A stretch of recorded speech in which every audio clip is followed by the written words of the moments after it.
Assalamualaikum warahmatullahi wabarakatuh. Mohon izin sebelumnya Bu, saya Ahmad Iqmal, mahasiswa semester 8 PGSD Universitas Muhammadiyah Marobungo. Adapun maksud dan tujuan saya datang ke SD Negeri 119 di Pondaro ini Bu untuk melaksanakan kegiatan penelitian. Dengan judul penelitian saya yaitu analisis kegiatan guru kelas 4 dalam penerapan materi IPAS pada kurikulum Merdeka. Jadi untuk kelas 4 ya? Iya Bu. Betul dengan Ibu Fatmawati. Iya Bu ya. Pendidikan terakhir Ibu S1. Ya, S1. Lama mengajar 22 tahun ya. Ya Bu, apa yang Ibu ketahui tentang kurikulum Merdeka? Kurikulum Merdeka itu adalah kurikulum yang memberikan sebuah kebebasan pada sekolah, murid, itu tentang dalam proses pembelajaran. Ya Bu, perbedaan dari antara kurikulum Merdeka dengan kurikulum sebelumnya Bu, kurikulum Keadilan itu gimana ya Bu? Kalau kurikulum Merdeka itu dia menekankan pengembangan kepada siswa, sedangkan kurikulum K13 yang telah lalu yaitu dia lebih terstruktur atau terkompetensi ya, secara nasional. Betul. Itu perbedaannya. Menurut Ibu, tujuan utama dari kurikulum Merdeka itu apa Bu? Tujuan dari kurikulum Merdeka itu yang pertama dia memberi pembelajaran yang efektif, meningkatkan keimanan, keketuaan terhadap bangsa, kemudian berkarakter Pancasila. Bagaimana pendapat Ibu tentang relevansi kurikulum Merdeka dengan kebutuhan siswa saat ini? Gimana? Bagaimana pendapat Ibu tentang relevansi kurikulum Merdeka dengan keadaan siswa dengan kebutuhan siswa saat ini Bu? Kalau kurikulum Merdeka itu dia berpusat kepada siswa, memberikan fleksibilitas kepada guru dan cara memilih materi ajar, dan memungkinkan pembelajaran yang sesuai dengan tingkat siswa dan sesuai dengan minat siswa. Itu. Ya Bu, ini Bu, bagaimana pendapat Ibu tentang relevansi tentang kesesuaian kurikulum Merdeka dengan kebutuhan siswa saat ini? Apakah relevan atau gimana? Kecocokan kurikulum Merdeka dengan keadaan dengan masalah dengan siswa saat ini? Kecocokan relevannya sesuai karena kurikulum Merdeka itu dia memberi pembelajaran itu dia memang berfokus pada siswa gitu. Berfokus pada siswa tergantung minat siswa tadi. Ya Bu, ini Bu, apakah Ibu pernah mengikuti pelatihan terkait kurikulum Merdeka? Jika iya, pelatihan apa saja Bu? Dulu pernah mengikuti pelatihan kurikulum Merdeka pada tahun 2013 pada 2014. Itu tentang cara mengajar melalui kurikulum Merdeka. Kemudian, apakah pelatihan tersebut membantu dalam memahami dan mengimplementasikan kurikulum Merdeka Bu? Sangat membantu.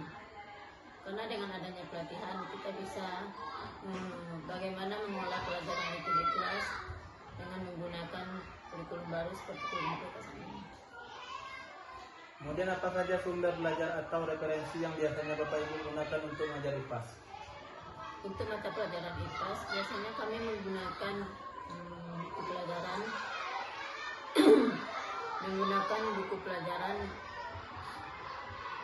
dan peralatan-peralatan yang ada di sekolah yang bisa digunakan. Apakah Ibu mendapatkan buku panduan atau modul dari pemerintah atau sekolah? Iya, kami mendapatkan buku kepala sekolah untuk panduan pembelajaran sebagai media pembelajarannya. Bagaimana Ibu merencanakan pelajaran IPAS sesuai dengan kurikulum mereka? Bagaimana Ibu merencanakan pembelajaran IPAS sesuai dengan kurikulum mereka? Apakah di sekolah kita masih menggunakan RPP ataupun modul? Dalam pembelajaran IPA sesuai dengan kurikulum Merdeka, kami menggunakan buku modul. Ya. Menggunakan modul. Metode atau pendekatan apa yang biasa Bapak Ibu gunakan dalam mengajar IPA? Inquiry contohnya, ataupun Untuk metode ya, konseptual. bisa jadi memakai seperti mereka bermain peran, pokoknya sesuai dengan minat siswa agar mereka tidak bosan. Oh iya, betul. Mm-mm. Apakah Ibu melibatkan proyek ataupun praktek langsung dalam pengajaran IPA? Iya, menggunakan praktek langsung agar mereka lebih tahu. Ingin ketika belajar pasti mereka ingin tahu bagaimana ini. Dengan melakukan praktek maka mereka akan menjadi tahu saat pembelajaran IPA. Itu pun tergantung kemampuan dan minat siswa. Bagaimana respon siswa terhadap pengajaran IPA dengan pendekatan kurikulum mereka? Respon siswa tergantung karakter siswa. Bagi siswa yang memahami, mereka akan menyenangkan belajar IPA dan memahami itu semua. Dan bagi yang kurang memahami, mungkin mereka akan merasa biasa-biasa saja. Apa saja kesulitan yang Ibu hadapi dalam menerapkan kurikulum mereka pada mata pelajaran IPA? Kesulitannya bagaimana? Apa saja kesulitan yang Ibu hadapi dalam menerapkan kurikulum mereka pada mata pelajaran IPA? Kesulitannya pertama yaitu memahami konsep-konsep dasarnya, seperti terutama apalagi ada siswa yaitu kurang minat belajar dalam mengaplikasikan pengetahuan yang pelajari. Kemudian yaitu faktor-faktor seperti pengajaran yang menonton, kurangnya media pembelajaran yang kurang menarik, itu salah satu menjadi faktor Kesulitannya. kesulitannya. Apakah Ibu mengalami kesulitan dalam memahami modul atau perangkat ajar, Bu? Secara umum tidak. Selagi itu bisa dipelajari, insya Allah tidak ada yang kesulitan. Pasti bisa dipahami. Apakah sarana dan prasarana sekolah mendukung penerapan kurikulum mereka, khususnya dalam pembelajaran IPA? Iya, sangat mendukung.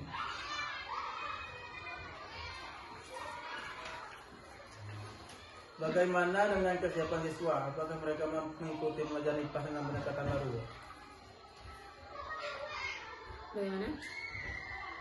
Bagaimana dengan kesiapan siswa kita, Bu? Apakah mereka mampu mengikuti pelajaran IPA dengan pendekatan baru? Iya, mampu. Karena dengan adanya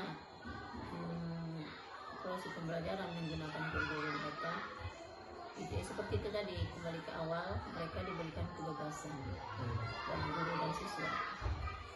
Kemudian bagaimana langkah atau strategi yang Ibu lakukan untuk mengatasi kendala dalam penerapan kurikulum mereka, Bu? Bagaimana langkah dan strategi yang Ibu lakukan untuk mengatasi kendala dalam penerapan kurikulum mereka? Langkah Maupun strategi yang Ibu lakukan untuk mengatasi kendala yang dalam penerapan kurikulum mereka.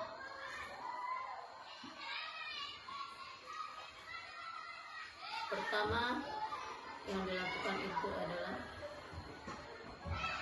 memberikan pembelajaran intensif sesuai kemampuan siswa, sesuai minat siswa, melakukan metode-metode pengajaran yang agar mereka tidak bosan, sehingga pembelajaran yang menggunakan kurikulum mereka itu rasa tuntas. Ya. Bagaimana Ibu berdiskusi atau berkolaborasi dengan guru lain dalam mengatasi kesulitan?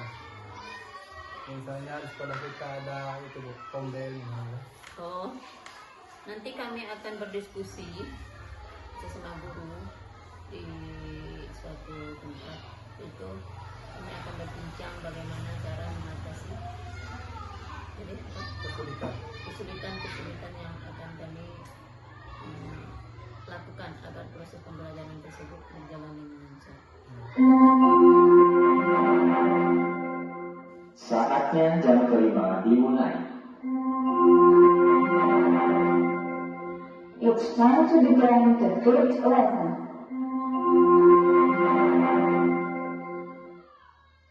Kemudian, Bu, pertanyaan selanjutnya, bagaimana dukungan kepada kepala sekolah? Bagaimana dukungan kepala sekolah atau pihak lain dalam memberikan memberikan dukungan dalam proses pembelajaran IPA, Bu? Bukan kepala sekolah ya? Iya, bagaimana dukungan kepala sekolah atau pihak lain dalam memberikan dukungan dalam proses pembelajaran IPA? Kepala sekolah itu pasti akan memberikan yang terbaik untuk guru-gurunya dalam melakukan proses pengajaran kurikulum merdeka. Dia itu akan menciptakan lingkungan belajar yang kondusif, memastikan guru itu memiliki sumber daya yang memadai, memberikan pelatihan bimbingan dan mendorong kolaborasi antar guru agar guru itu termotivasi untuk memajukan sekolah tersebut. Ya, pertanyaan selanjutnya, Bu, bagaimana harapan Ibu terhadap pelaksanaan kurikulum merdeka ke depannya? Harapan saya